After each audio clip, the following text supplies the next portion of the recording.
Olá, pessoal. Sejam bem-vindos. Boa tarde aqui. Mais uma vez em uma sessão do Rumos do Diálogo, nossa série de entrevistas. Hoje contamos aqui com a participação especial do meu querido amigo Bruno Pacífico.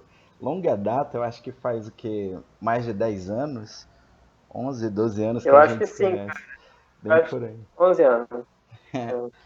Então, agora em Niterói, né? Mestre em filosofia, tendo estudado também aqui na UFAM, graduação em filosofia, fomos colegas de cadeira, né? Na graduação. Mas é isso aí. Então, hoje a gente vai propor aqui esse tema, né? Que eu admito não ter tanto conhecimento e vou ser mais um espectador, né? Como as outras pessoas que estão nos acompanhando pelo Facebook, redes sociais, né? Então a gente vai escutar aqui a fala, né, do Bruno, justamente que vai tratar um pouco da leitura lukácsiana de Kafka, né? Então, entre a crítica e o realismo, né, da leitura aqui de como o George, né, Lukács vai fazer essa releitura, essa leitura, análise crítica literária, né? Então, pela fala a princípio do Bruno Pacífico. Bruno, por favor, você está com a voz agora. Obrigado aí pelo convite e tal. Acho importante, né, que tem esse espaço para debater. Acho legal esse rumos do diálogo, né, tipo, para dialogar com o público e dialogar com a vida além da academia também, né? Enfim, isso eu acho importante. Meu trabalho quer dizer, meu trabalho inicial, né? Porque não é um trabalho ainda formalizado, eu ainda não estou trabalhando no doutorado, mas é um processo inicial aqui, né? É uma pesquisa que eu tenho desenvolvido há um ano e meio, talvez dois, não lembro mais. Mas é isso, né? É um rumo novo que eu estou dando aí para minha carreira, porque eu me formei em, em filosofia, né? Fiz o mestrado em estética e filosofia da arte pela UF. E o projeto anterior envolvia aí a questão poética e musical em Schopenhauer, e agora eu meio que estou mudando aí o caminho aí e pegando os estudos do Lukács. É um cara que tem sido redescoberto, né, há algum tempo aí, pelo menos há uns de 3 anos para cá, ou 4 anos para cá, tem sido publicado mais as obras dele, e as questões estéticas, as questões de análise literária do Lukács ainda está crescendo ainda na análises acadêmicas. Para vocês terem uma ideia, eu conheci o Lukács não na filosofia foi indo para uma espécie de mini curso, né, um mini curso feito pela UF em arquitetura, onde tem lukácsianos, assim, tipo professores de arquitetura estudam o marxismo e o Lukács ali para fundamentar as teses de doutorado ali da galera. Enfim, para vocês terem uma ideia, é um núcleo ainda um pouco pequeno, mas está crescendo, né? Então aí eu conheci um pouco o Lukács por aí, mudei o meu foco. Esse meu primeiro texto aqui virou um semi-projeto, um pré-projeto, né, de doutorado. Ainda está muito viciado na linguagem, com a linguagem filosófica, né? Tem uma coisa muito, às vezes, problemática, que eu acho que foi um apontamento que já foi me dado uma vez, quando pessoas leram meu projeto, falaram que é uma questão entre falar de Kafka ou falar de Lukács, ou utilizar o Kafka instrumentalmente para falar de Lukács, e isso era um problema para a literatura, ou para as questões da ciência da literatura, né? E aí, relendo aqui meu antigo texto, eu realmente vejo alguns problemas, então decidi mudar um pouco, pegando mais a questão literária de fato, né, o instrumento da teoria literária, pegando um pouco mais desse arcabouço aí teórico para além da filosofia, né, do Lukács, mas também pegando essa parte mais de análise da literatura e tentar aqui fazer um apanhado razoável. Vou tentar ser sintético, não vou querer ler muito, né, não quero ler, quero apresentar as ideias iniciais sobre esse problema que foi a primeira análise do Lukács sobre o Kafka, né? Então, o Kafka ele veio de uma cidade que, na época, né, estava em expansão, apesar de ser uma cidade pequena, já havia círculos muito importantes de estudo acontecendo ali, né, que era o Círculo de Praga, e o Kafka ele foi meio que um intelectual que ajudou a fundamentar algumas bases para análise literária, e também, né, foi um cara que renovou o romance, né, o romance moderno. Então, até então, o Kafka foi um cara bastante revolucionário nesse sentido, tipo, no aspecto estético, questões formais, enfim, a maneira como a escrita do Kafka influenciou, né, o pensamento de diversos filósofos. Então, eu fico pensando assim que para o Lukács, talvez o problema que ele tivesse desenvolvendo ali em cima do Kafka tivesse mais a ver com a análise de uma crítica que ele meio que não dá conta de explicar os fundamentos basilares dele, que é tipo assim, ele foi um filósofo ligado a uma tendência hegeliana durante muitos anos, né? Foi um cara que foi neocantista durante a primeira fase ali da vida dele, da juventude dele, foi um cara ligado ao Weber, né? Para vocês terem uma ideia, eles eram muito amigos e tal. E as teses do Lukács eram muito ligadas a uma tendência de abstração filosófica, né? Que aí a gente poderia classificar, por exemplo, quando ele faz a mudança gradual, né? A virada ontológica dele, que ele sai de Hegel para Marx. Antes dele sair de Hegel para Marx, ele sai de Kant para Hegel. E aí ele vai pensar o hegelianismo como modelo importante de pensamento estético e filosófico para analisar as obras. E aí ele cria, né, a sua obra fundamental aí, até agora, até hoje, é uma obra bastante lida e relida, e ainda muito discutida, que é a teoria do romance. E essa primeira fase do Lukács é uma fase, como eu havia dito, muito ligada a uma tendência hegeliana de pensar a questão histórica objetiva da construção e do desenvolvimento do romance. E a gente também tem uma outra questão, que é a análise histórico-filosófica e estética. Está ligada a essa tendência hegeliana, que o Lukács, na virada ontológica dele, do hegelianismo para o marxismo, ele abandona.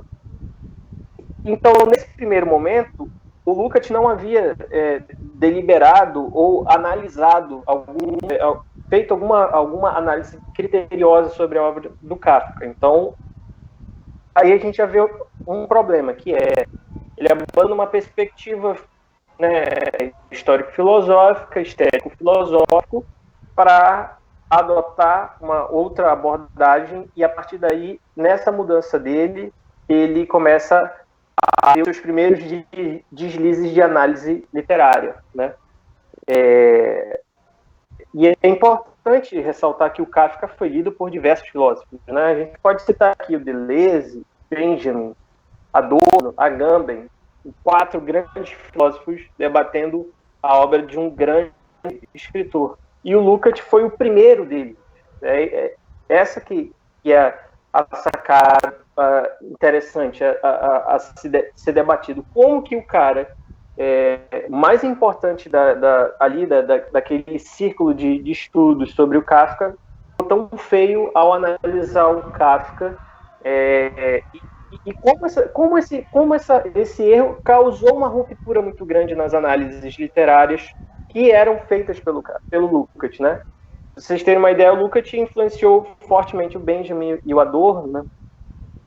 Principalmente na questão sobre o realismo. E aí o erro fundamental da análise lukácsiana sobre o Kafka, então, seria analisar pela perspectiva realista da obra do Kafka, né? E aí a gente já vê uma questão importante a ser ressaltada, que bem, o Kafka, ele é um realista. E mesmo nesse sentido de dizer que ele é um realista, a gente precisaria explicar o que é o realismo, né? O realismo nada mais é do que... Não, eu não posso entrar numa... Porque existem algumas figuras assim, históricas aqui no debate brasileiro sobre o Lukács que dizem que o realismo é a imitação da realidade passada por papel ali, né, na escrita literária e tal. Isso é uma vulgarização do realismo no Lukács. Mas o que o Lukács tenta determinar como realismo é descrever a realidade, mas sem ser descritivo, mas narrando as formas de produção daquela sociedade. Então, o realismo seria, por exemplo, a reprodução ou a representação, que seria o termo mais correto a ser dito, né? Aí, tipo, não é imitação da realidade, é representação da realidade da vida burguesa, né? Da sociedade burguesa e os modos de produção da sociedade burguesa e que se espelham, por exemplo, a partir das falas, dos diálogos, enfim, da narrativa desenvolvida pelo escritor. Então, os personagens, por exemplo, apresentam dilemas sociais, né, conflitos sociais, e a partir daí se desenvolve, segundo o Lukács, um primeiro critério para analisar uma obra é realista ou não.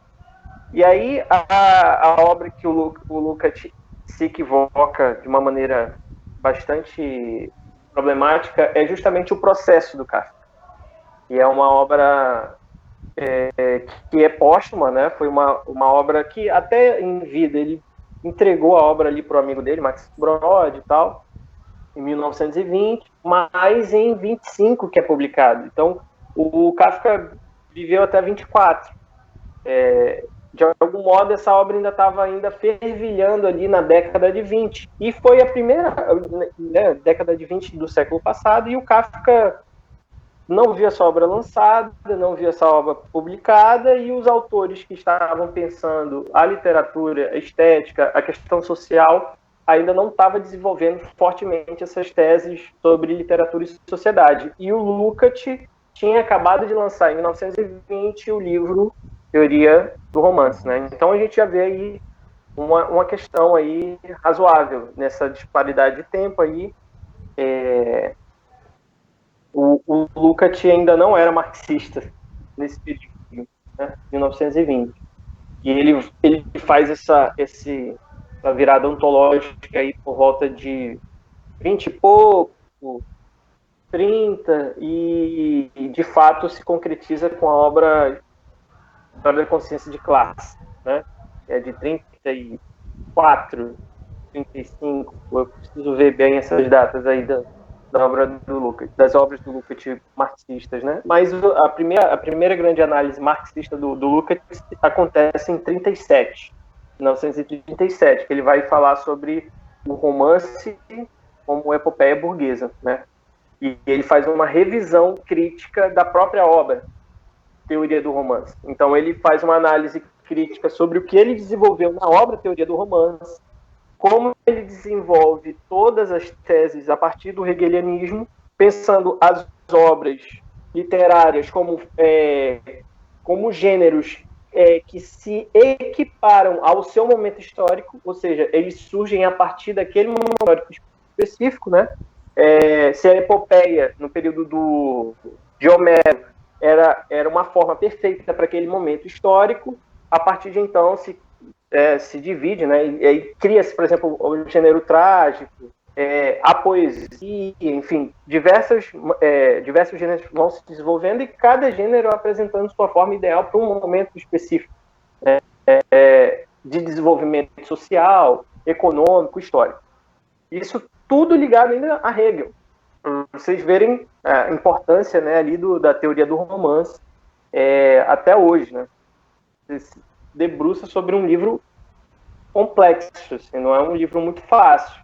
Mas o Lukács, já nessa tirada dele, ele começa a perceber um problema. Bem, tudo bem, eu falei desse desenvolvimento histórico, enfim, mas eu acho que está faltando alguma coisa, porque eu não consegui concretizar a minha tese partindo de um ponto de vista muito abstrato. Então, o Lukács vê, bem, existe uma abstração séria de fundo aí, que é, se eu falo que as épocas, elas propiciam o seu próprio gênero literário, ou sua forma ideal, né, de arte, então eu preciso desenvolver algo muito mais profundo sobre a questão do romance no período da sociedade burguesa, no regime capitalista, enfim, em todas as discussões de fundo marxistas, ele estava pensando nisso. Bem, eu acho que eu preciso desenvolver a partir disso aqui e abandonar as teses abstratas do Hegel, que é, por exemplo, dizer só, tudo bem, a época, desenvolvimento social e econômica propiciam, por exemplo, o surgimento de um gênero literário próprio, que é uma epopeia com caráter burguês. Mas isso ele universaliza num processo tão profundo, tão totalizador, que ele mesmo começa a pensar, bem, eu não dei os critérios básicos para desenvolver, por exemplo, as questões econômicas e sociais que os personagens apresentam. Eu precisaria ver de novo, porque eu li faz algum tempo. Acho que a última vez que eu li a Teoria do Romance foi em 2018, já faz um ano e pouco aí. Eu precisaria ver as últimas atualizações de fato sobre a questão da teoria do romance, né? Pegando os artigos aí de alguns amigos que publicaram agora, inclusive um companheiro da Unifesp, se eu não me engano, se doutorou ano passado, é amigo de amigos pessoais e tal, e ele fez uma tese sobre a teoria do romance e tal, e sobre a questão da ironia, que é uma questão central, né, ali na teoria do romance. E o Lukács, só que o Lukács, nesse período da fase da virada ontológica marxista, ele abandona até, inclusive, as análises da ironia, dos românticos, enfim, a relação dos românticos com a ironia, o desenvolvimento da ironia dos românticos no período do surgimento ali do romance, enfim. Ele abandona muito esses critérios, e começa a desenvolver algumas teses um pouco mais elaboradas, mas não porque a tese da teoria do romance não seja elaborada, não é isso, mas é que para o que ele estava tentando desenvolver, que era pensar o romance como um produto da sociedade burguesa, ele precisaria pensar, por exemplo, a questão material. Então, ele precisou mudar o método, que é sair dessa categoria de análise histórico-filosófico, estético-filosófico, por um critério mais materialista dialético, né? Um materialismo dialético. Então, um materialismo histórico dialético. Por exemplo, o próprio Marx não desenvolveu essa tese do materialismo histórico. Isso é uma coisa que foi desenvolvida pelos marxistas. Inclusive, o Lukács é um desses figurões aí do marxismo ortodoxo a desenvolver uma tese sobre o materialismo histórico. Mas ele pega a base da questão dialética que está presente em Marx para tentar pensar o que poderia ser desenvolvido aí em relação à teoria do romance dele, a nova teoria do romance dele, que seria o romance como epopeia burguesa. Eu não sei se está muito confuso, se eu estou indo... Não, tá tranquilo. Tá tranquilo? Tá. Então, o ponto é que esse desenvolvimento de uma nova tese, né, porque isso faz parte, por exemplo, dessa entrada, desse caminho dele para o partido da União Soviética, né, o Partido Internacional. Ele mesmo fala, vocês precisam ler o pós-fácil, é muito bom o pós-fácil do Teoria do Romance. Ele meio que detona a própria tese, assim, fala, cara, eu realmente estava falando várias abstrações aqui, que é classe trabalhadora, foda-se. E ele está tentando pensar, por exemplo, como poderia alcançar o ser social da classe trabalhadora, pensando numa nova teoria do romance, né? E essa nova teoria do romance, então, portanto, é, de fato, novo, não é uma coisa, tipo, ele requentou a própria tese, não, ele realmente faz uma mudança. E para alguns, essa mudança é um problema, porque essa mudança retirou várias questões importantes aí, que seria a questão da natureza filosófica das obras, o desenvolvimento que o próprio Hegel já faz, né, o desenvolvimento social, econômico, minimamente ele consegue colocar, ele abandona também isso e deixa a critério da própria análise do valor, que ele desenvolve também. Enfim, o Lukács é um cara completo, né? Ele não é um filósofo, o filósofo da estética, não, é o filósofo da economia. Não, ele é, assim, o cara estuda economia, literatura, psicologia, arquitetura, tudo junto, né? À toa que o pessoal da arquitetura daqui da UF estuda Lukács, porque ele tem teses fundamentais para arquitetura, tipo, enfim, questões mesmo bastante importantes ali para vários segmentos aí da vida acadêmica, né? O cara estudou psicologia e desenvolveu uma teoria sobre o ser social partindo da psicologia, enfim, o cara, enfim, é um monstro. Assim. E para ele analisar a literatura, e por isso mesmo, né, virando marxista, ele precisaria analisar o todo, ele não poderia cortar uma parte e dizer assim, bem, eu vou falar só da parte estética, não.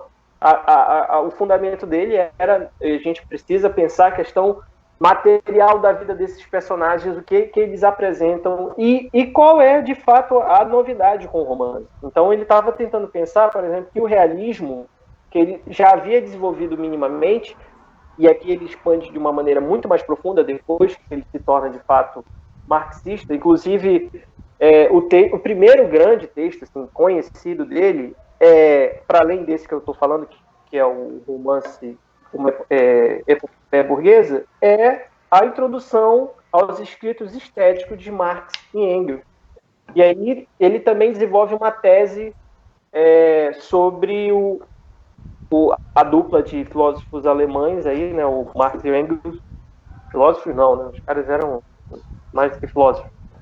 Eles tinham escrito coisas sobre literatura, fundamentos básicos sobre literatura, como pensar a literatura enquanto uma forma de expressão da classe dominante, ou uma forma ideológica que faz parte daquela velha divisão, mas ainda muito clara na nossa sociedade contemporânea, que é pensar a sociedade dividida em infraestrutura, estrutura e superestrutura. Então, a arte ali para o Marx e Engels estaria inserido na superestrutura, porque a superestrutura é onde se desenvolve as instituições, a ideologia, enfim, né, todas as questões mais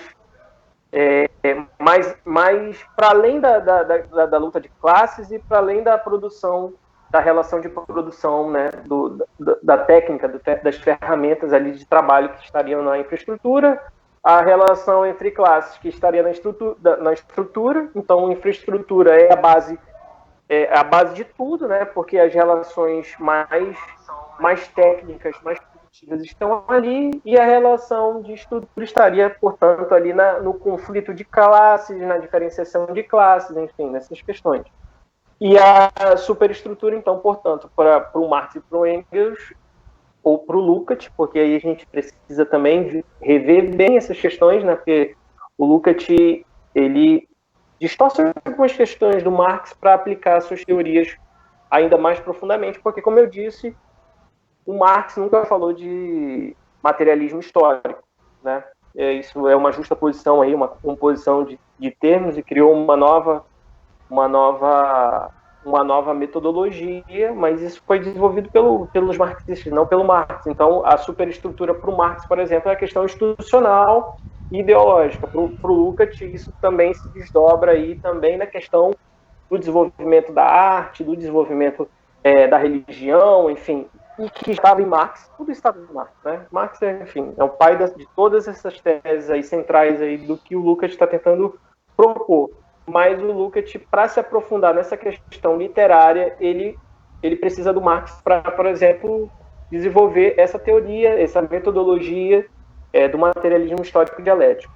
Para alguns marxistas, isso já é um problema, porque Marx nunca falou disso, então a gente deveria ficar com o que o Marx falou, que é a questão dialética e o desenvolvimento o desenvolvimento desigual da sociedade, que seriam teses mais centrais. O Lukács tenta, então, portanto, desenvolver a partir do Marx essa metodologia materialista histórico-dialética, a partir do desenvolvimento desigual das produções materiais da vida social. Então, minimamente, o que eu estou tentando dizer é que a gente teria que ver também, né, se aprofundando mais na pesquisa, se o que o Lukács fala sobre a questão do materialismo histórico dialético realmente está presente em Marx. E para muitos especialistas não está. E outra questão importante, fundamental também, é pensar como Marx desenvolve a sua teoria literária. Existe uma teoria estética em Marx e Engels? Pelos especialistas também não, né? E o Engels e o Marx escreveram tudo junto, eles faziam, é o mesmo texto, é fundamental pensar. Então, é fundamental pensar que Marx e Engels eram separados, eles não pensavam juntos sobre as mesmas coisas, enfim. Cada um tem a sua particularidade, só que o Lukács, para tentar fundamentar suas teses, ele pega esses textos que estão compilados aí nas análises literárias. Eu acho que tem até um livro, até esqueci o nome do livro aqui, deixa eu ver se eu recupero o nome do livrinho que foi lançado, foi publicado há um tempo atrás. Marx e Engels, escrito sobre literatura. É um textinho pequeno, curto, mas é meio que um compilado. O ponto-chave, né, para mim agora, tipo, para tentar esclarecer bem essa diferenciação entre o desenvolvimento da teoria do romance burguês, a partir do que o Lukács propõe como sendo fundamental pensar o materialismo dialético nessas obras, é que ele abandona, de fato, assim, as questões hegelianas. Ele detona a própria tese. É isso que eu estou tentando... Porque eu estava tentando recuperar o que eu falei sobre o prefácio. O prefácio já deixa muito claro isso. Ele, inúmeras vezes, questiona o que ele falou. Ele até aponta assim, coisas do texto, que ele pega um trechinho e fala, olha só, eu falei isso aqui, tá tudo errado. Isso aqui tá... Caraca, tá abstrato, eu não consigo desenvolver isso aqui, porque não tem como desenvolver. A tese hegeliana é ilimitada. Então, essa mudança que ele faz, nessa mudança ainda não muito clara, ainda em desenvolvimento, né? Enfim, ele não consegue captar a mensagem do Kafka. E é aí que nessa análise aí, dessa mudança da virada ontológica é importante, porque a análise do Kafka só acontece depois dessa virada ontológica, né? Não acontece antes. E para algumas pessoas, né, alguns especialistas, eu poderia citar aqui o Carlos Nelson Coutinho, que é o figurão aí das análises do Lukács no Brasil, junto com José Paulo Neto, enfim, as figuras aí marxistas, Leandro Conde e tal, esses dinossauros do marxismo brasileiro, né? É muito importante ressaltar que para o Carlos Nelson Coutinho, a tese primordial dele sobre esse problema que foi dizer que se Kafka era realista ou não, tem a ver com essa mudança. E, inclusive, teria a ver também com a própria análise política e teórica do marxismo. Então tem uma coisa ainda que vai além, né? Não é só porque ele mudou aqui de Hegel para Marx, aí ele se confundiu numa coisa e falou que achava que realismo era uma coisa. Não, na verdade, toda a teoria fundamental do Lukács, que é o realismo, ela por inteiro está correta. Não tem, as pessoas não criticam essa parte. O que é criticado em Lukács é quando ele tenta aplicar o modelo que ele desenvolveu na teoria do realismo, quando ele faz essa mudança, nessa virada ontológica, quando ele tenta aplicar isso a qualquer coisa, a qualquer obra de arte. Isso, inclusive, se coloca como um problema para ele, porque se para ele os períodos históricos desenvolvem a sua própria forma de expressão, seja literária, seja de artes plásticas, enfim, de música. O Lukács tem até textos sobre música, mas não são tão fundamentais quanto os textos sobre literatura.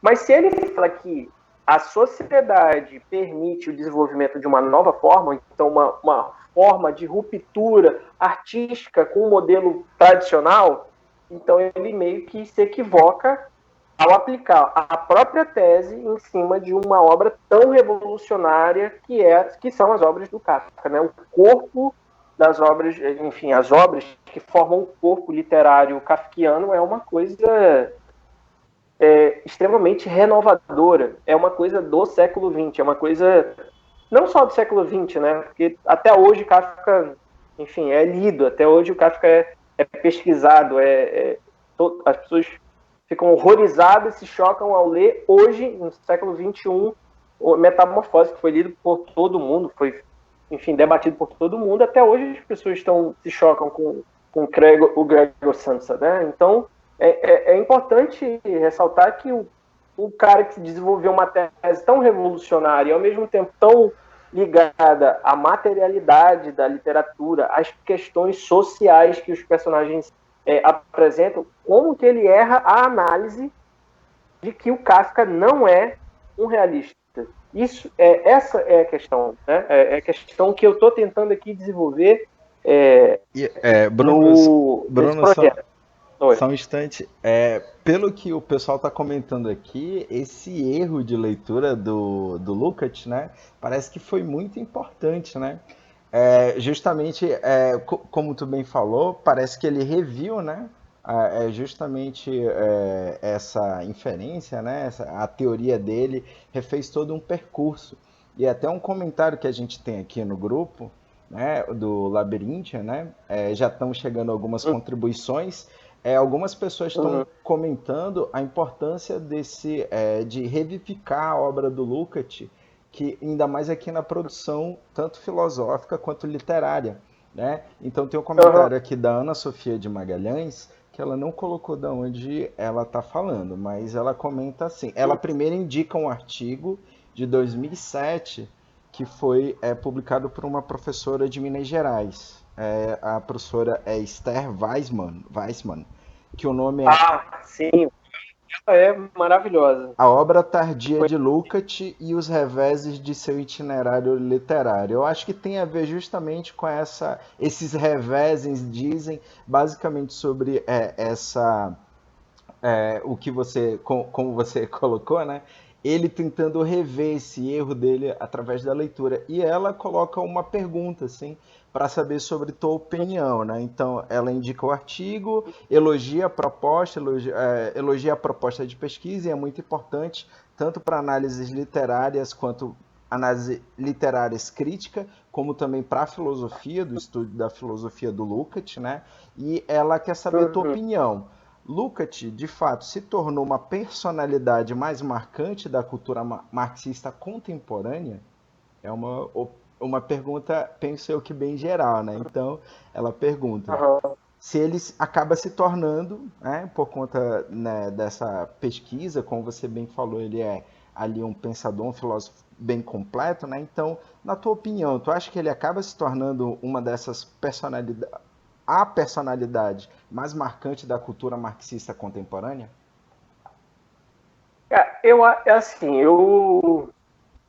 Eu creio que na questão política, o Lukács ele errou muito, ele se equivocou muito, né? Durante um bom período da fase dele marxista, assim, o grosso do marxismo dele está muito ligado ainda às tendências do antigo da União Soviética. Sim, sim.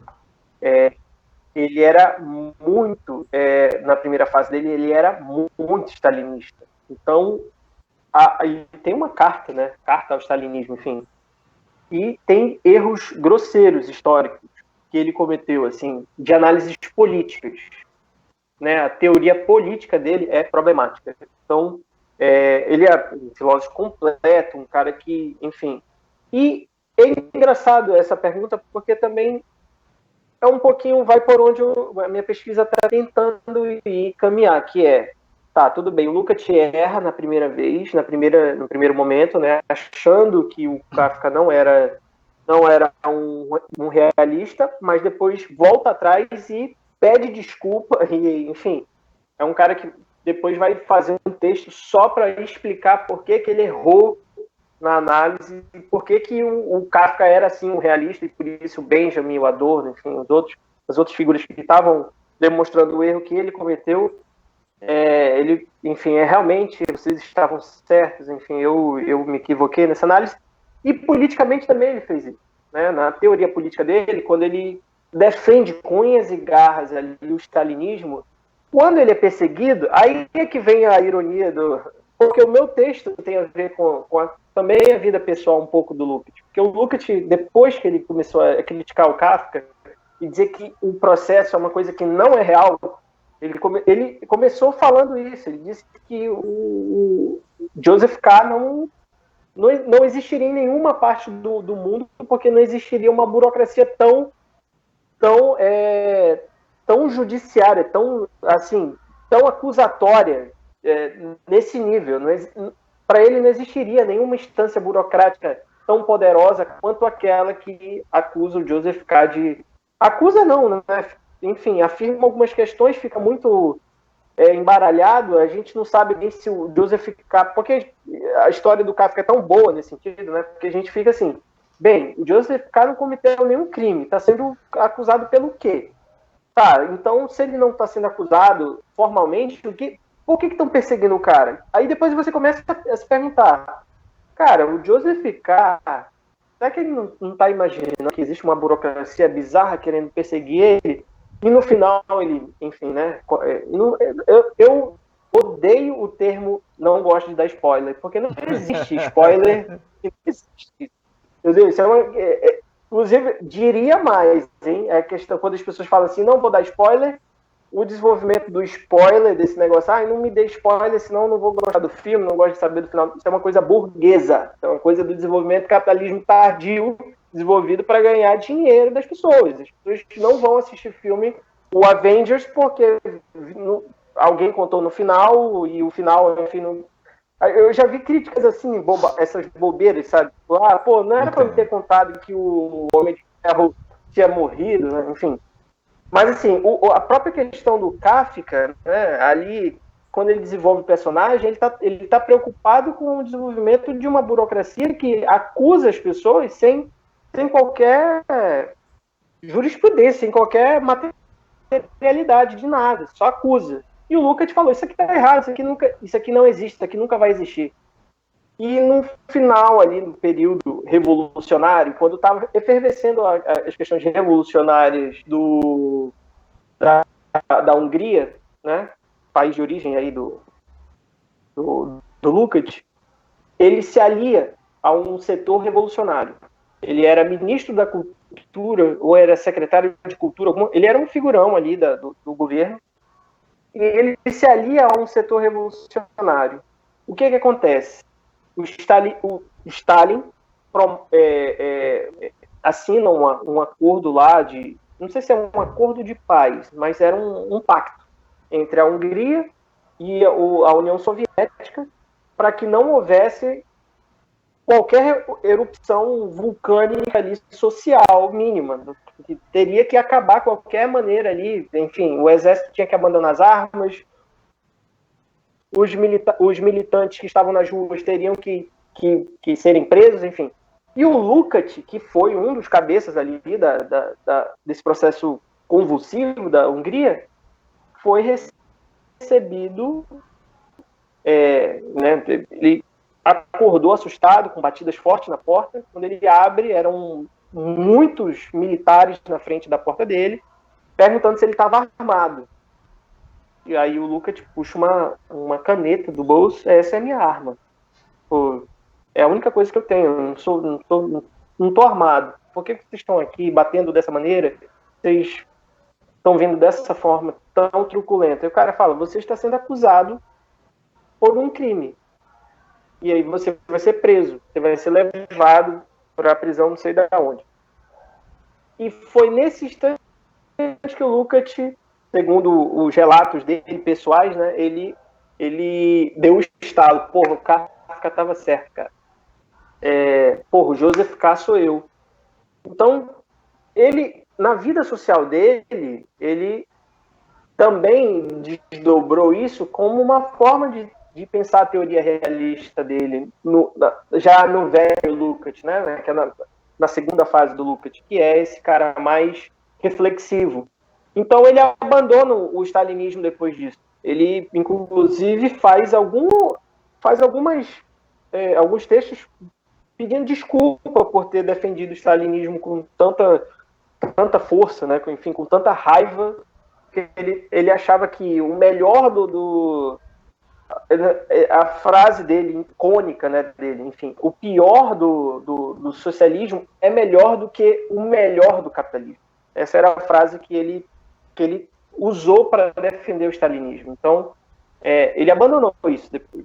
Né? Depois que ele foi preso, depois que ele foi acusado sem muito motivo, disseram que ele estava ali envolvido num processo revolucionário na Hungria, que é uma acusação meio boba, né? Porque se fosse assim, junho de 2013 aqui no Brasil, enfim, todo mundo seria preso. Né?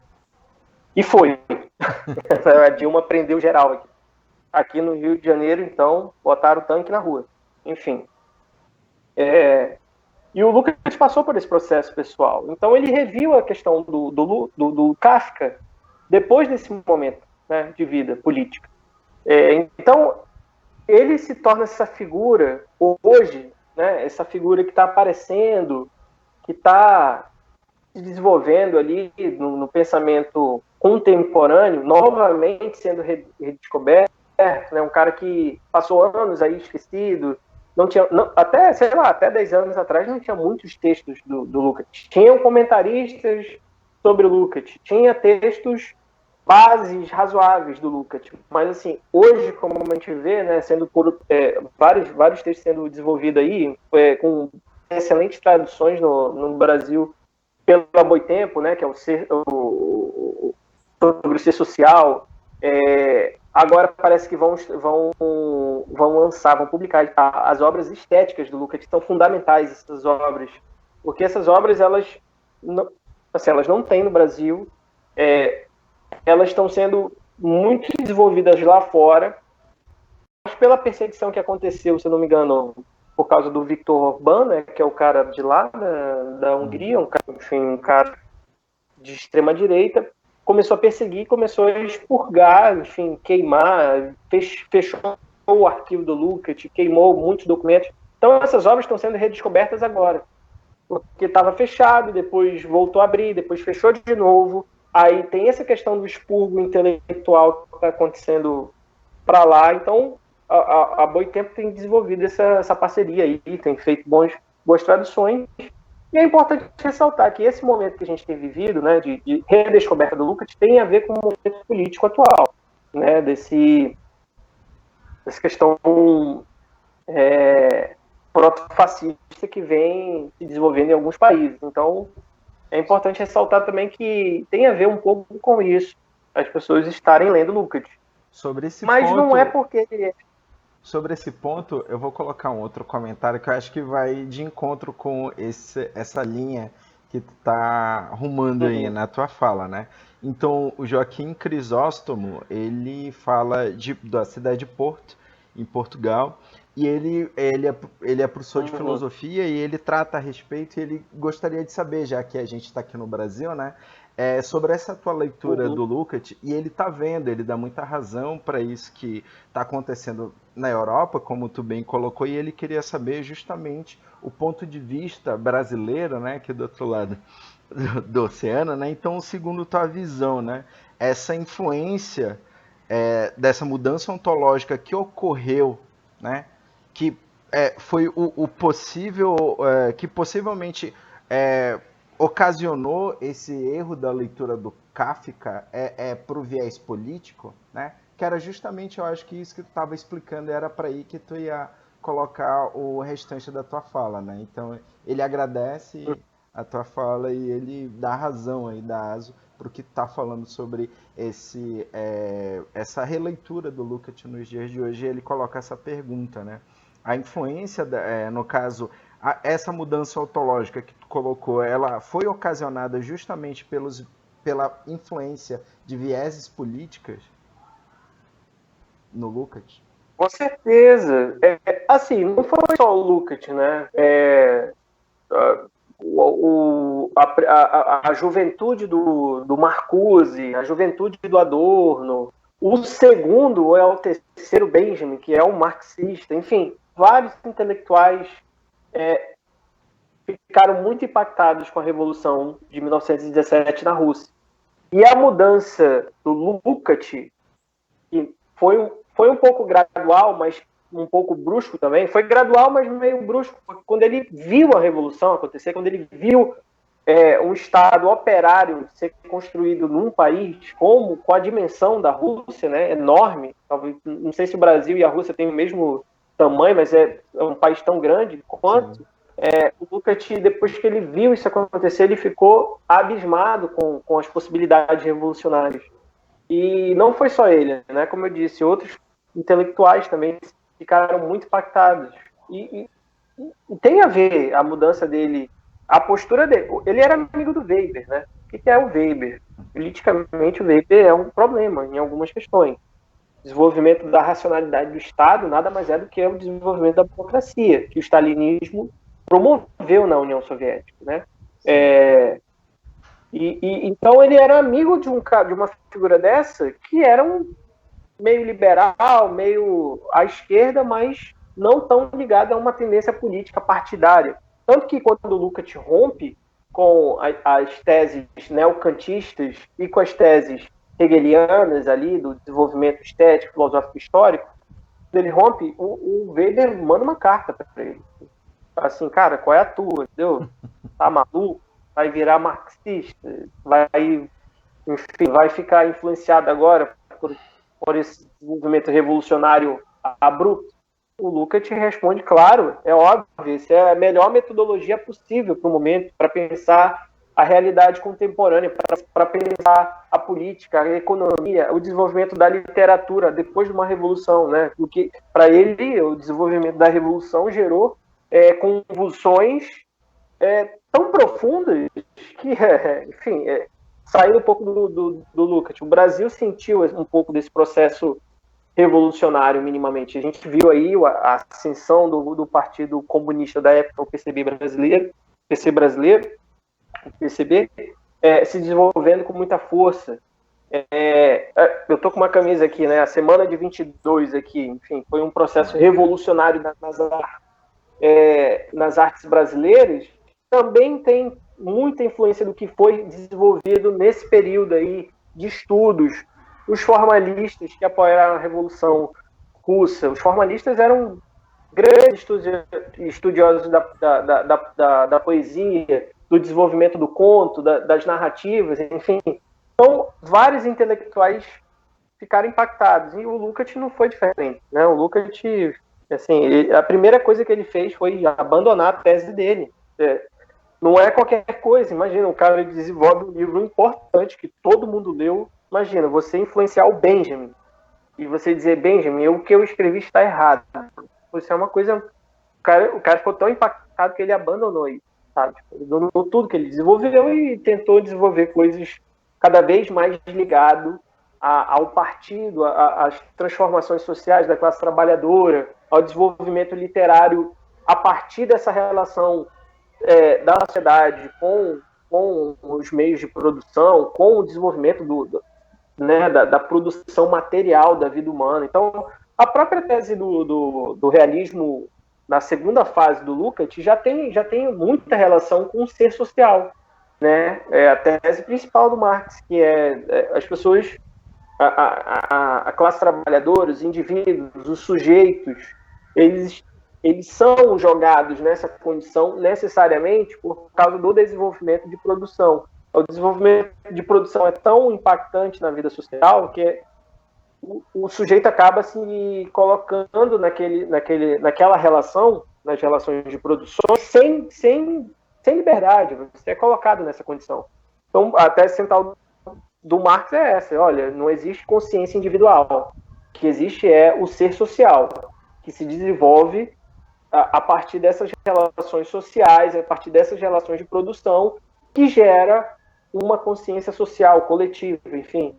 E o Lukács pega essa tese, que é central do Marx, enfim, para desenvolver o realismo, para desenvolver a teoria do romance burguesa dele, para essa segunda fase, né, já pensando como os meios de produção poderiam, por exemplo, desenvolver grandes personagens. Ele fala do Balzac, né? Balzac, para ele, era o herói, porque o Balzac conseguia falar mais sobre economia política e as relações sexuais do que os especialistas em relações sexuais, em economia, porque o Balzac era um cara que conseguia reproduzir, né, representativamente todas as condições materiais da vida humana numa obra literária. Então, um romance, para ele, é de fundamental importância, e aí já a gente poderia, talvez no futuro, aí, talvez falar sobre a decadência do romance, mas até aquele momento ali, o romance estava em ascensão, de fato. Né? O romance era o grande gênero daquele período. Né? E o Kafka, ele revolucionou esse processo, fazendo, utilizando materiais, inclusive da palavra mesmo, diferente daquilo que foi desenvolvido, inclusive pelo Balzac, que o Lukács não percebeu no primeiro momento. Então, é mais ou menos por aí, eu acho, essa relação da sociedade com as análises literárias, a mudança que o Lukács fez, né, de metodológica, de abandonar as questões hegelianas e voltar completamente para o marxismo, escrevendo textos por partido. A maioria dos textos que a gente lê hoje do Lukács, a boa parte foi desenvolvida, além da vida acadêmica, também desenvolvida no escritório do partido, assim, escrevendo o jornal. Enfim, então, para você ver o nível de envolvimento político, né? É claro que aqui eu não quero ressaltar, meu Deus, o Lukács é o maior de todos, porque eu tenho problemas com o Lukács, né? Problemas políticos. Eu sou de um partido também. O Lukács foi stalinista e, enfim, eu sou de um partido trotskista, então a gente já tem problemas, inclusive, de análise literária. Trotsky analisou de uma maneira, o Lukács de outra. O Lukács foi para outra vertente, no caso. Não, o Lukács, inclusive, essas questões que é desenvolvido ali pelas teses do Trotsky, ele tenta refutar, assim, sem muitos argumentos bons. Assim. Se você for analisar de fato, você começa a perceber alguns problemas do Lukács, que é, por exemplo, apoiar a Prolet Cult, né, que era um grupo social de grandes intelectuais da União Soviética que queria desenvolver a arte proletária. Só que eram intelectuais de um certo setor pequeno burguês, que estava se desenvolvendo ali pós-revolução. Né, a gente pode dizer que depois da Revolução, o momento inicial mesmo da vida, do desenvolvimento da União Soviética, acontece no final de 18 para 19 até os 25, né, 1925. Então, nesse período aí foi quando se desenvolveu pequenos grupos sociais que queriam desenvolver uma arte proletária. E o Lukács foi um dos caras que mais apostou nisso. Não, é isso mesmo. Vamos lá, arte proletária. Mas o que o Lukács não entendia é que por trás disso havia uma tendência a reverter, por exemplo, os estudos de vanguarda. Né? Os estudos de vanguarda. Quem eram os vanguardistas? O Mayakovsky, competição e tudo. E o Lenin falou assim, cara, a gente tem que educar a classe trabalhadora, que mais da metade da população naquela época, no período inicial ali da fase pós-revolucionária, era analfabeta. Como assim desenvolver uma arte proletária se a maioria dos proletários são analfabetos? Né? Então, era uma questão educacional que estava sendo debatida. E que o Lukács não se atentou para isso, não estava próximo, talvez, ele não entendeu muito bem e foi apoiando essas medidas aí mini burocráticas, inclusive utilizadas pelo stalinismo depois. Mas para você ver, então, tem toda uma relação de praxis mesmo, né? O marxismo é praxis, é vida e teoria, teoria e prática, não se separa. Então essa praxis, o Lukács levou muito, muito adiante, né? Enfim. No caso, continuando aqui o comentário do Joaquim Crisóstomo, ele comenta que ele está gostando muito da tua fala e ele concorda, diz aqui que concorda inteiramente com as tuas palavras, principalmente desse lado aí do Lukács, né? Tipo, pós essa revisão, ele coloca aqui, né? Então ele coloca, ele agora faz um comentário que seria basicamente isso, né? Os vieses políticos, né? Os caminhos que o Lukács vai acabar percorrendo, né? E o mais importante, que segundo ele, é justamente essa ressalva, né? Como tu bem comentou, ele colocou, gostei da desculpa, né? Desculpa, eu errei, né? Foi justamente ele percebe seu erro e ele volta atrás e ele acha que esse daqui é o principal, né? É justamente a principal importância, né? Essa meia-culpa, se a gente pode chamar assim, do que o Lukács faz sobre esse. E ele fala de uma outra obra que é a Introdução ao Pensamento Marxista, não sei se tu.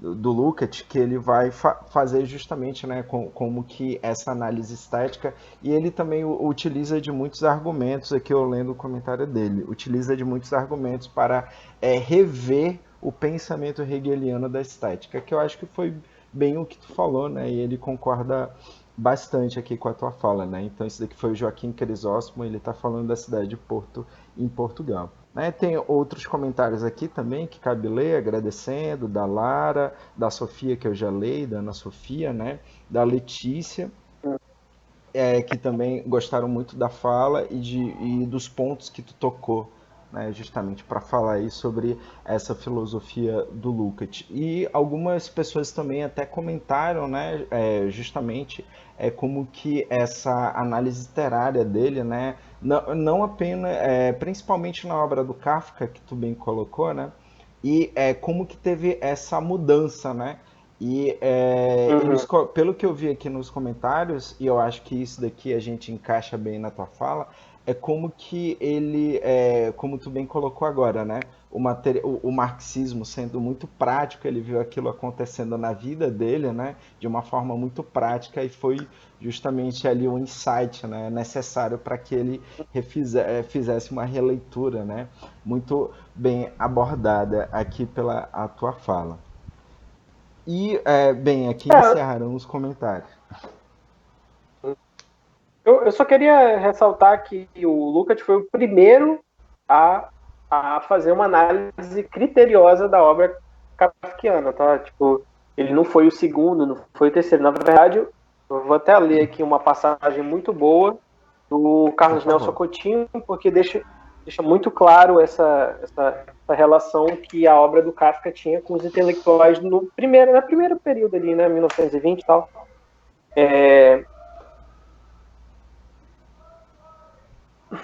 Deixa eu ver aqui, peraí.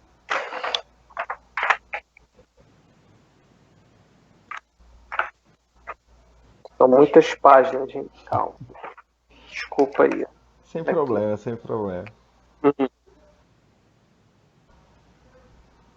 É preciso ressaltar que sobre a literatura kafkiana não havia, antes de Lukács e outros pensadores como Benjamin Adorno, polêmica acerca de sua inovação da forma no sentido estético. Não havia polêmica sobre isso, não havia discussões sobre isso. Quando o Kafka veio, as pessoas não falavam isso. Neste sentido, não havia discussões sobre o caráter vanguardista e inovador de suas obras. As discussões giravam, antes de tudo, ali, em torno de uma visão de mundo que o Kafka havia expressado em suas obras. Nas palavras de Benjamin, havia dois mal-entendidos em relação ao Kafka, né? Essas análises pré-Lukács. Recorrer às interpretações natural ou sobrenatural. Uma de cunho psicanalítica, né, a interpretação natural, e outra de cunho teológico sobrenatural. Contudo, ambas perdem de vista o que é essencial na obra de Kafka. Portanto, essas interpretações geraram equívocos, pois residiam em determinados conceitos epistemológico, ético ou artístico. Estas mais interpretações se expressavam através de um teor existencialista, psicanalítico, religioso ou sociológico. Tentavam transformar a obra do Kafka em uma expressão ou ilustração de visão do mundo pré-existente à construção dos seus próprios relatos, ou seja, para essas figuras aí que analisavam com esse viés sobrenatural ou natural, eles faziam análise de que o Kafka fazia uma visão de mundo que não era a própria realidade. Né? Então, portanto, a discussão nem girava em torno do realismo, nem girava em torno de interpretações sociológicas da literatura, né? No sentido do termo mesmo, sociologia da literatura. Na verdade, utilizava-se várias coisas, utilizava-se Freud para explicar o porquê que o Kafka pensava o mundo daquele jeito. mas ninguém tinha feito uma análise realista de sua obra, ou então com esse critério de análise a partir de uma teoria, né, que é o fundamento básico aqui, que é o realismo. Então, a partir disto, podemos afirmar que a análise de Lukács é distinta dessas perspectivas interpretativas, pois ele investiga a obra kafkiana à luz tanto de uma análise estético-filosófica, né, que é a fase de transição de Hegel para Marx, quanto de uma análise materialista do materialismo dialético, o que pode ser considerada inovadora para as discussões daquela época. Assim, ele nos apresenta uma análise a partir da teoria do realismo, já presente em sua metodologia. Em sua primeira análise sobre a obra kafkiana, entra nessa polêmica aí do realismo. Enfim, isso aqui é a parte do Carlos Nelson Coutinho, enfim, aí já é o que ele fala sobre a relação do realismo com Kafka, enfim. Mas, para ressaltar que o Lukács foi o primeiro a fazer uma análise literária mesmo, de cunho, assim, de pensar a materialidade do Kafka no mundo, no corpo literário internacional, o que de fato Kafka fez em termos de forma, né? Em termos de avanços estéticos dentro do gênero. Então, é isso. E sem Lukács, provavelmente o Benjamin e o Adorno não teriam tido tanta fermentação para discutir e romper com o Lukács e levar adiante suas teorias. Né? O Benjamin levando cada vez mais para um ponto de vista sobre a questão do narrador, que é muito importante, né? Os estudos atuais agora sobre... Nossa, eu estou sendo bem pleonástico, né? Tipo, atuais agora. Os estudos atuais dentro da academia utilizam muito Benjamin. A questão do narrador, assim... Não sei se é a narratologia, porque eu acho que o Benjamin não é um estudioso da narratologia, mas é um cara que melhor desenvolve a questão das perspectivas de desenvolvimento e criação a partir da narração, do narrador, como contar uma história. E o Adorno veio também com uma teoria pós-Lukács, né, fazendo esse rompimento aí com o Lukács, veio com uma teoria muito mais fortalecida, de rompimento total com qualquer forma de arte tradicional. Para ele, um romance ideal é o James Joyce, é o Ulisses, enfim, imagina a classe trabalhadora analfabeta na Rússia lendo Ulisses. Ia ser muito complicado se ele levasse ao pé da letra a teoria do Adorno. Mas foi importante para o Adorno ver uma teoria tão criteriosa do Kafka para ele falar e desenvolver a sua própria. Né? De, olha, não, acho que Kafka é um realista, mas por outros critérios, não por esses aí adotados pelo Lukács. Então, é importante, de fato. Foi um erro, né, do Lukács, mas foi bom porque ajudou a desenvolver outras teorias aí a partir dessas rupturas, né, com um pensamento lukácsiano. Depois o Adorno não voltou mais atrás. O Benjamin até tentou dialogar ali com o Lukács já marxista, né, tanto que o Benjamin se torna marxista, mas o Adorno não queria mais saber de nenhuma análise do Lukács. Eles tinham, de fato, um problema mesmo. Assim. Inclusive, de sentar na mesa, os dois não sentavam. Se tivesse o Lukács, o Adorno não ia. Então, assim, nesse nível. Enfim. Então, tem um outro comentário aqui que ela finaliza, Isabel, que fala de Campinas, né? Ela faz uma outra indicação, né, de Deribaldo, quem escreveu o artigo foi Deribaldo Santos, Trabalho Cotidiano... Peraí, deixa eu... Vou anotar tudo aqui. Deribaldo Santos? Isso. Trabalho... Cotidiano e Arte, uma síntese embasada na estética de George Lukács. Ah, sim, esse texto foi base, que eu tenho. Mas é muito bom esse... Sim, aí ela coloca aqui, ela coloca uma citação, coloca uma pergunta para saber tua opinião a respeito e uma citação desse artigo, né? Aí ela vai aqui, no caso,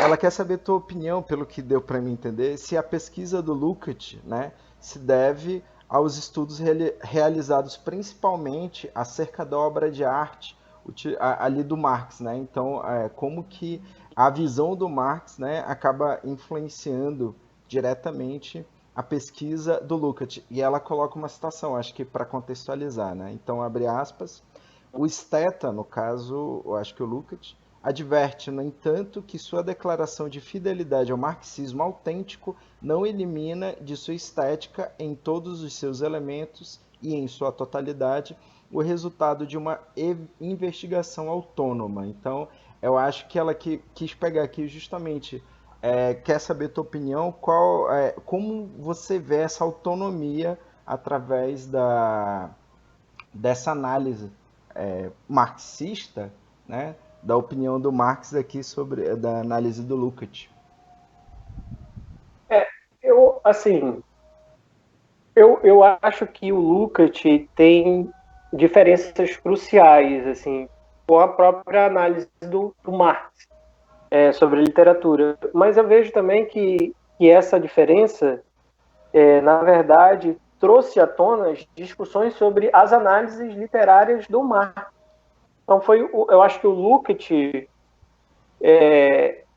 apesar de ter se influenciado por essa perspectiva aí do pensamento marxiano sobre o desenvolvimento desigual dentro do campo da arte, eu acho que, na verdade, quem ajudou a pensar a arte dentro do campo do marxismo e do pensamento marxiano foi o Lukács, não o contrário. Eu acho que, eu não sei se foi isso que ela quis dizer, se foi mais ou menos essa pergunta, mas eu acho que o Lukács deu aporte para que se desenvolvesse uma teoria marxista da arte, e o Marx não tem de fato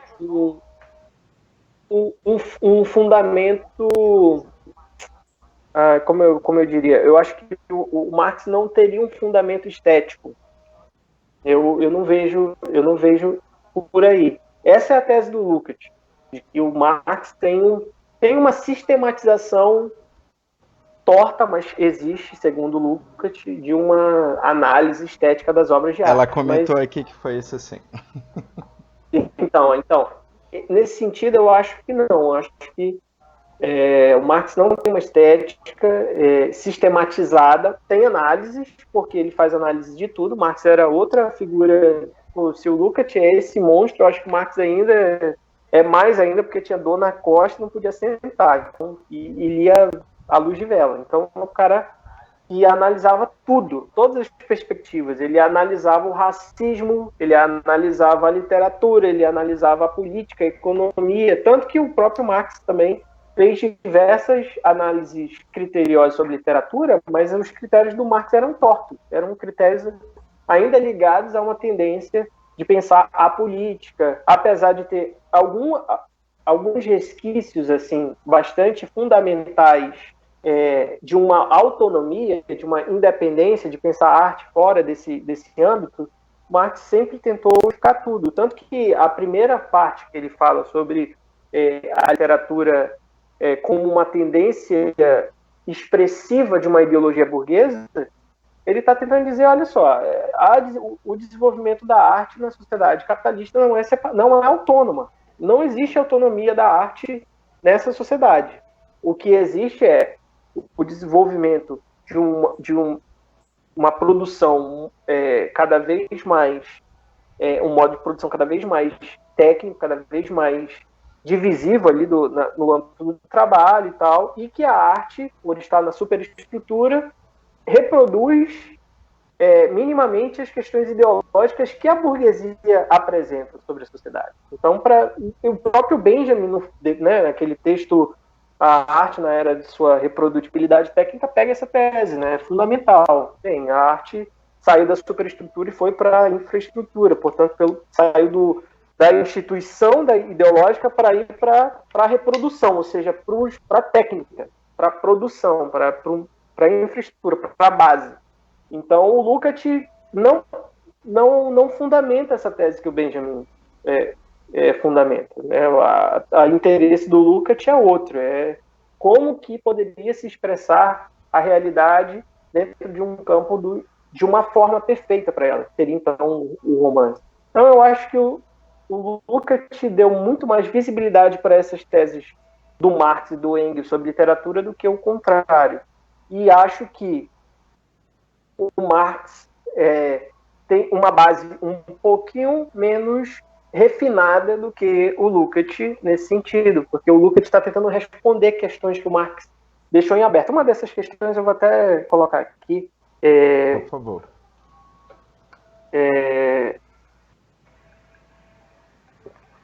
O Marx decorria de uma necessidade de explicar a permanência de obras do passado na conjuntura atual, tais como as epopeias de Homero ou a tragédia ateniense do século V a.C. Então Marx se interrogou sobre a questão, mas não conseguiu responder, de fato, como essas obras elas chegam até nós e como a gente ainda as consome. E o Lukács tentou responder como a gente consome essas obras e a gente transforma cada vez mais a sociedade, e a partir dessa transformação da sociedade também a gente consegue produzir novas formas ideais para determinadas sociedades, que eu acho que o Marx não estava tão preocupado com isso. Acho que o Marx não estava tentando pensar bem com o desenvolvimento da sociedade e os meios de produção, se tem-se uma nova forma. O Marx não, né, ele não estava pensando. O Lukács tinha que vem de fato dizer, olha, cada obra é um espelho da sua sociedade contemporânea. Então, nesse desenvolvimento aí da forma, do conteúdo, o Lukács não faz essa separação forma e conteúdo porque ele não era um formalista, né? Mas ele tem um pouquinho dessa discussão da importância renovadora das formas das obras de arte. Então, o Marx não tem isso. Com clareza, quando o Marx discute Don Quixote, ele não está discutindo a obra Don Quixote em suas minúcias da teoria literária, apesar de ter elementos, bases para o desenvolvimento da sociologia da literatura. Mas ele está preocupado em mostrar, olha, nessa relação aqui de mudança em que o Quixote está vivendo, já não era mais a sociedade feudal. Na verdade, era a sociedade moderna com elementos de produção diferentes daquela que o Don Quixote supostamente achava que estava vivendo, né? O Don Quixote achava que, lutando com o moinho, ele estava lutando contra um gigante. Então, essa metáfora o Marx utiliza para explicar as mudanças graduais da sociedade. O Lukács vai um pouquinho mais a fundo, né? Ele vai, mas não é só isso, né? Tem alguma coisa aqui que o Marx estava certo nisso, mas falta algo. Então, eu acho que, nesse sentido, o Lukács é mais refinado. Não sei se eu respondi, não sei se eu fiquei repetindo a mesma coisa. Né? Sim, ela falou aqui que foi muito bem. Então, Bruno, para finalizar, né, eu gostaria de agradecer, né, muito aqui esse momento que a gente teve. Não era um pensador, uma filosofia que eu tinha muito contato, como eu havia te falado, né? Eu acho que, como sempre, você me trazendo coisas novas, né? E eu espero, fica aqui um convite para uma próxima vez, né? A gente já está conversando aí, né? Então, acho que muito provavelmente aí no futuro próximo a gente vai estar conversando de novo, trocando essa conversa, conhecimento e também abordando aqui essas temáticas, né? Ciências sociais, filosofia, estética, arte, literatura e por aí vai. Gostaria de deixar o agradecimento a todo mundo que acompanhou e eles também estão agradecendo muito pela tua fala, né? A proposta é muito boa, foi o que eles comentaram aqui. Como tu percebeu, né, a gente teve um alcance aí até no continente europeu, né? Então, aí ficam os elogios, né? E da minha parte o agradecimento. Muito obrigado. Não, eu que agradeço aí o convite. Foi até inesperado, porque faz muito tempo que eu não faço uma apresentação, né? Terminei minha dissertação faz 2 anos, completou 2 anos esse ano, e foi, para mim, foi muito bom, né? Retomar essa... Estou estudando letras, né, na graduação ainda, uma segunda graduação, então eu não estou apresentando trabalho sobre literatura. Eu acho que foi importante porque deu para eu retomar os problemas que eu tinha no meu antigo projeto e ver de fato com clareza que ele não é um projeto de teoria literária, ele é um projeto de filosofia, então eu preciso talvez mudar. Foi bom, enfim, foi bom. Eu queria deixar Por favor. fazer um comentário aqui sobre uma outra coisa, mas que é importante. Com certeza. É mais um convite e também uma oferta aí. Hoje são 41 anos da Revolução da Nicarágua, né? Aconteceu no dia 19 de julho de 1979, completa 41 anos, e ano passado eu traduzi um livro sobre a Brigada Simão Bolívar, que foi uma das principais brigadas da Revolução da Nicarágua, e o livro foi publicado esse ano, ainda não teve lançamento por causa Da pandemia. do maldito coronavírus, mas está aqui, fica o convite aí para quem quiser querer saber um pouco mais sobre a Revolução da Nicarágua e tal. Quem quiser me procurar, pode me procurar no Facebook ou então no Instagram, para discutir um pouco. A gente, aqui nessa obra a gente tenta minimamente explicar o que foi que tornou a Nicarágua um país de extrema importância para as revoluções da América Latina, e também a atualidade, né? O que gerou esses problemas que hoje a gente vem encontrando na Nicarágua, né? Com um cara que, enfim, era da Frente Nacional de Libertação Sandinista, hoje é o presidente do país e é o cara que ataca os estudantes e ataca a classe trabalhadora com ajustes, com contra-reformas da Previdência, enfim. Aí quem quiser, enfim, era totalmente diferente do assunto, mas aí é um convite para as pessoas. Sem problema. Eu vou deixar, então, o teu contato no link, tanto da página, né, lá do post na página, quanto também desse vídeo que depois de editado a gente vai colocar no YouTube, como todos os vídeos das nossas conversas aqui do Rumos do Diálogo. Aí vou deixar teu contato e eu acho que muito provavelmente o livro vai bombar, né? Eu vou procurar, ele vai estar disponível nas livrarias da Amazon? Então, a gente ainda está nesse processo de procurar. A gente tem duas editoras, né? A editora que de fato fez edição é a Combate Socialista, né? Sim. Mas tem a agência BPO também, que é a nossa parceira, e a gente vai tentar fazer isso provavelmente, talvez aí em agosto, setembro, procurar na Amazon. Mas se, por exemplo, como a gente está tentando aí mostrar que a gente publicou um livro e tal, quem quiser me procurar, né? Enfim, eu fui tradutor também, editei um livro ali, eu posso enviar para pessoas aí, mundo afora, no Brasil, enfim, tá bom? Tá certo. Então, Bruno, eu vou deixar aqui novamente um agradecimento, o meu lisonjeio, a admiração, que desde muito tempo você sabe que a gente, quanto amigo, a gente conserva. Eu conservo por você, né? Justamente por, como sempre eu falei, você ser mais novo que eu e eu sempre perceber, né, essa tua iniciativa, essa tua grandiosidade enquanto filósofo. Você sabe muito bem disso, eu já falei isso para você pessoalmente, agora mais do que nunca ficar público, né? Para quem quiser, né, quem estiver acompanhando o contato do Bruno, né, o Vitor Pacífico vai ficar marcado no post do Facebook, vai ficar marcado também no canal do YouTube, depois que a gente editar o vídeo, muito provavelmente daqui a 2 dias já vai estar lá editado, vai estar lá disponível para quem quiser entrar em contato com ele, tanto da pesquisa, conversar. O Bruno é uma excelente pessoa para conversar textos literários, pensamentos filosóficos e por aí vai. E também a produção aí da tradução dele da Nicarágua, do Simão Bolívar, aí, que excelente, eu mesmo vou procurar e comprar o meu exemplar. E muito obrigado, Bruno, por tudo, muito obrigado vocês que acompanharam.